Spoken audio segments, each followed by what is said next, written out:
Hello and welcome back to the series Masters of the Chessboard.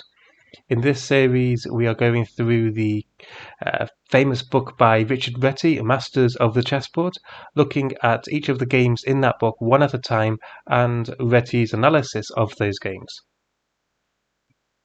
We're continuing to look at the games of Aron Nimzowitsch, who has the black pieces, and his opponent is Alfred Brinckmann, who has the white pieces. Unfortunately, I couldn't find a photo or picture of Mr. Brinckmann, so he has a smiley face.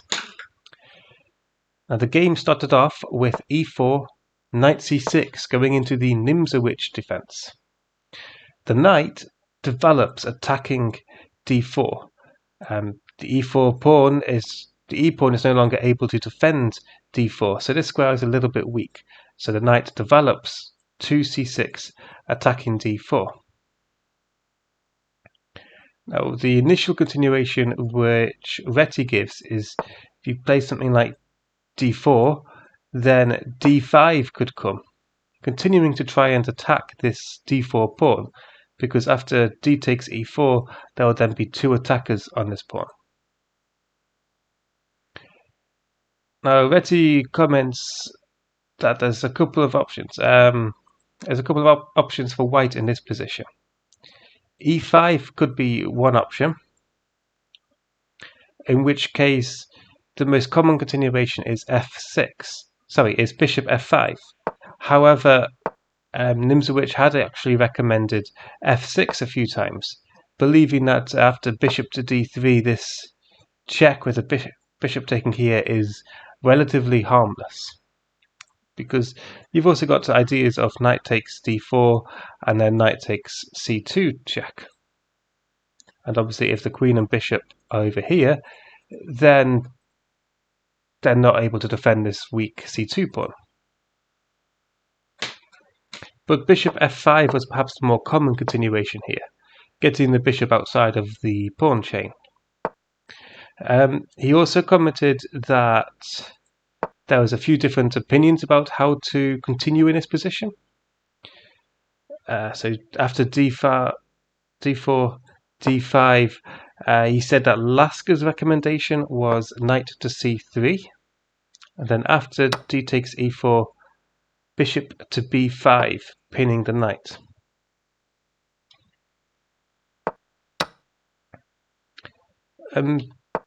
He said that Nimzowicz's recommendation was knight f6, and the idea of this is hopefully to try and promote something like e5, and to just try and oppose black, to try and stop black from getting a closed position. Now in the game we saw knight to c3. Now this isn't always a hugely strong move, because black can play e5 and get a sort of nice version of the Vienna game. However, we didn't see that in the game. In the game we saw Nimzowitsch play e6. So Nimzowitsch wanted to try and push d5 anyway. Obviously the knight comes out to c3 to add another attacker or defender to this d5 square. So d5 now will just be a blunder. So Nimzowitsch plays e6 to try and prepare d5. White responds with d4, and we see d5. And now, if we add the knights back on their original starting squares, it would basically be. So now we're basically in a French defense with a few wasted moves. Except in the French defense, white has a few different options here. They can play knight to d2, defending its pawn. They can play knight to c3, defending the pawn. Bishop d3 is a line these days, and just taking is another line.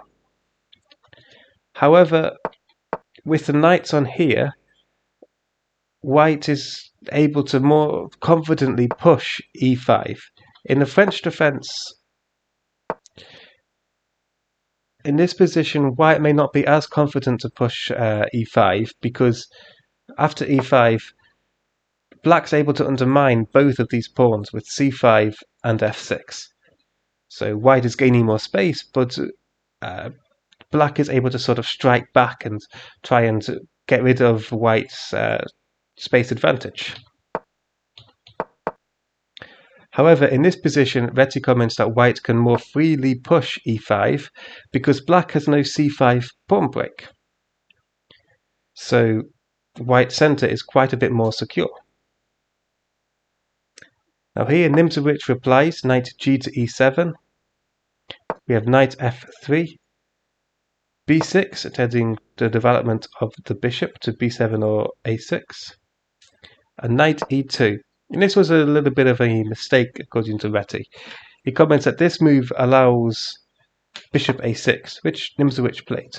The idea of knight to here is to try and push c3, because then white will have a very strong centre and a very quite a restrictive position. White will be restricting black quite a bit, and the centre will be very solid. However, after bishop a6, we sort of see the issue with this knight e2 move. This is black's bad bishop. In the French defence, go back to what would have been the French defence, let's say after the advanced French, then this bishop is often a real issue for black because it's blocked in by these pawns, and this really is a big issue because the bishop's just very bad. There's some variations where you actually play queen b6, bishop g7, and then bishop b5, all to exchange off this bad bishop, because it's going to be stuck there for some time. Solving the issue of this French bishop is a big issue in the French defence. Now in the game, after bishop a6, we notice that black is able to quite easily exchange off this bad bishop. And because white's pawns, especially after c3, are all going to be on dark squares, white's light square bishop is the better of the two bishops and is often their most powerful piece. So that's one of the issues with this knight to e2 move, is that it allows black the strategic goal, so to speak, of their opening. Now white continues with knight to g3. We have bishop takes f1, and king takes f1. White doesn't want to take with the knight because he's hoping to try and keep the knight a bit more active to try and launch an attack on the king side. And this is actually the computer's best move as well. Next, Nimzowitsch continues with h5. And Reti comments that h5, moves like h5 give the impression of being really quite strong and dramatic. Nimzowitsch is aiming at trying to control the light squares around the position. He's threatening h4 to remove this knight. Notice how the knight is helping to control some of the light squares, and h4 would remove the knight. And that, with the h4 taking this knight away from the defense of f5, and h4 stopping any potential g4 pawn pushes, this knight here could have a potentially permanent outpost on f5. And after black has exchanged off the light square bishop, it makes sense to try and place, or to try and get as much control over the light squares with their other pieces and their pawns as possible, because white is unable to control the light squares, and if black can control the light squares, then black will also have the dark square bishop to control the dark squares. So that's the strategy behind Nimzowicz's idea of h5. He's going to try and control all of the light squares. We see bishop to g5, pinning the knight, queen to c8, unpinning, but also adding up another X-rayed attacker to f5, queen to d3. So queen d3 is played to try and prevent queen a6 from occurring. However, Reti comments that h4 is perhaps better, just to try and prevent h5 from kicking away this knight. However, we see queen d3, and now knight to g6, c3, and again Nimzowitsch comments that h4 was still possible. However, after h4, knight to b4 would come, attacking the queen, and then c5 could come, and black might start getting some initiative. So h4 is still a possible move, and maybe the strongest move, but it's not without its downsides now. h4 initially, instead of queen to d3, would have been the better move according to Reti. But we didn't see that. Instead we see c3, which is just strengthening the pawn center, and White's pawn chain looks very strong. It looks like White has a very dominant central advantage. However, Nimzowitsch continues with h4, kicking the knight away. Bishop e7, h3, and now bishop takes, and knight c to e7. And Reti stops at this point to analyse the position a bit further. He says that White has more space, so it might be easy to think that White has the advantage in this position. However, he says that the better way to evaluate closed positions is to evaluate the ability to get breakthroughs. And that's one thing we've seen several times before, that in a closed position you have to try and get a breakthrough to your advantage, a favourable breakthrough. Now, Reti commented that Tarrasch had spent a lot of time studying these closed positions and made some significant contributions towards it. However, Nimzowitsch was often the opposite of Tarrasch. So we've seen before that often it is the player who has the positional advantage and the space advantage who will be trying to restrict their opponent and then get a breakthrough on the king side or the queen side to their favour. And Reti comments that this is often the case because the side with a space advantage often has more piece mobility. So the side with the space advantage is often more able to maneuver their pieces to get a favourable breakthrough. However, it isn't always this case, and this is one example of that Nimzowitsch demonstrated in terms of how having a restricted position doesn't mean you are in a worse position. So to explain this, Reti says that if we look at the potential breakthroughs for White, there's c4 breaking through here, and there's f4, f5 breaking through here. Now it says that c4 is a fairly poor breakthrough because after c takes d5, White will be left with this weak d4 pawn, a bit of a backwards pawn. And he says that after f4, f5, that's never going to work because Black has so much control over this weak f5 square. Sorry, over this f5 square. And that's one of the ideas of the light square strategy. Black is dominating the light squares, so is easily able to stop any potential pawn breakthroughs. So because of this, White actually has, although White has a space advantage, White has no possibility of getting a breakthrough. And this means that all of the potential breakthroughs in a position are up to Black to play c5 and f6. So because of that, it is Black who is the one who is able to get the initiative, who is able to mobilize their pieces to support these pawn breaks, despite Black having that space.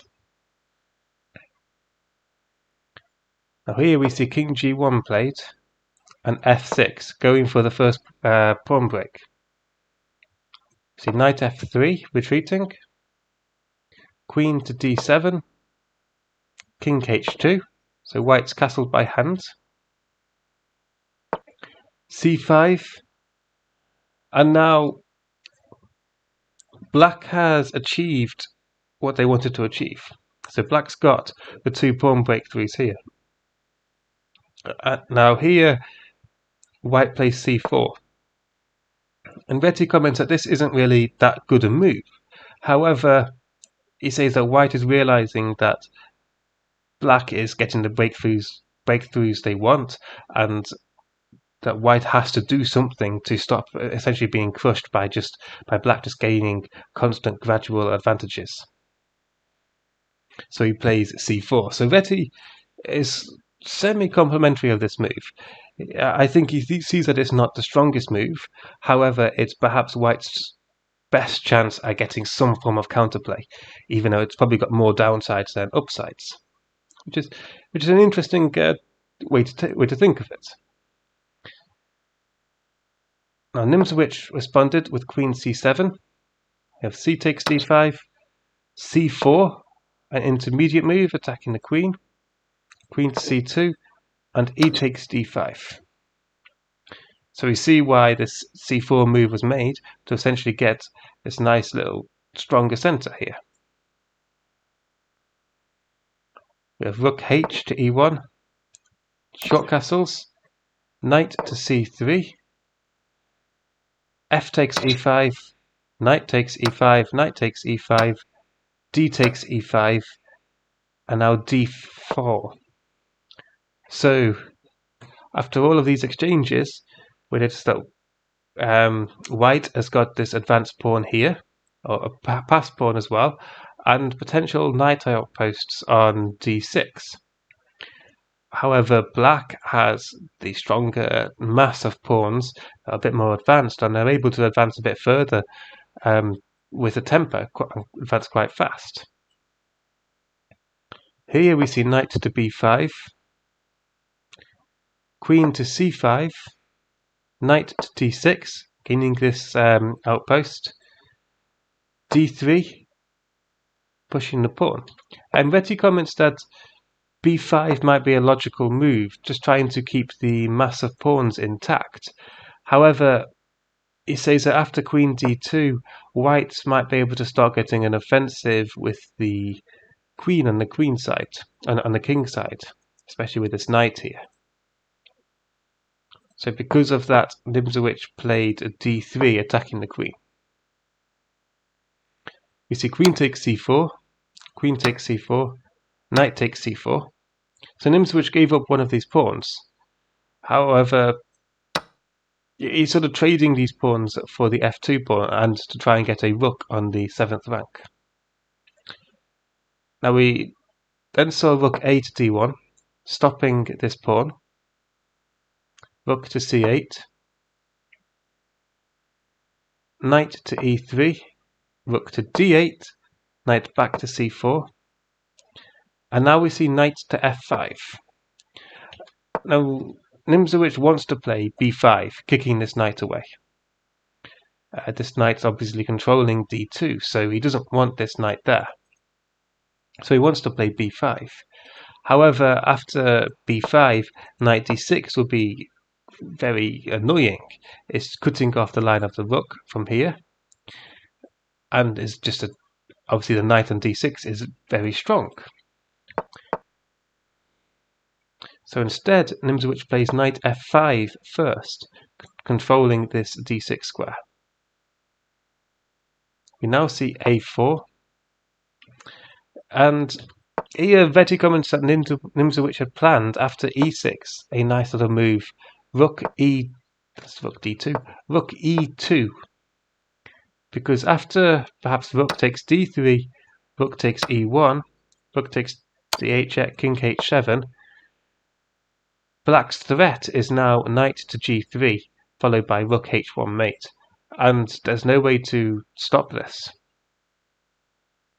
The only way to stop it is the best way to stop it is rook to d3, and then just sacrifice the exchange.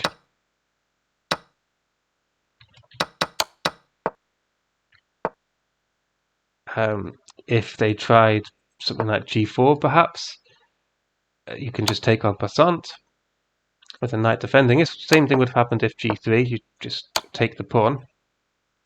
King g2, rook e2 check, king g1, knight h4, and we see how Nimzowitsch has sort of changed, would have managed to be able to quite easily change the position. So there would have been the advanced d pawn that was holding all the pieces down, and now we've got this g pawn, which is causing a lot of grief for white. So that was Nimzowicz's plan. In this position, after knight f5, if white had played e6, he'd have played rook to e2, intending for this position where the knight to g3 threat is what wins the game. Now white didn't play e6, instead he played a4. We see king to f7,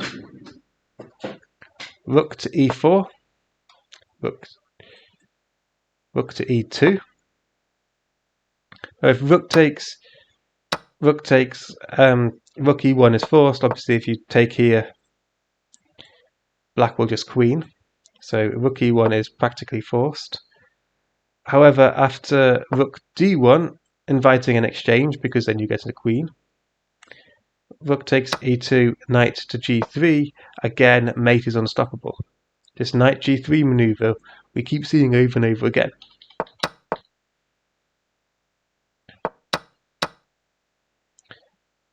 So after rook e2 we don't see the exchange, instead we see rook to f4. And Reti comments that in this position white is just completely lost. Nimzowitsch plays king e6, see rook to g4, and now d2, rook to g6 check, king f7, rook to g4, and now a6. Rook f4, and now king e6. So I see how white has almost wasted some time with this whole maneuver going backwards and forwards, and has given black essentially this exact same position they had a few moves back, except with this pawn on d2 and this pawn on a6. And the idea of this a6 maneuver is to try and push b5. Black wants to play knight e3 to attack the rook on d1 so they can queen. Which is why if white takes here, knight e3 will come, and this is just lost. If the white moves the rook out of attack, then well, I guess rook takes g2 could come first, and then we could have something like that, and that would be a quick mate. So actually, when I was looking at it, I only saw knight attacking here, but it also has the double threat of attacking on f2, which is why black played a6 to push b5 to try and push this knight out of the way.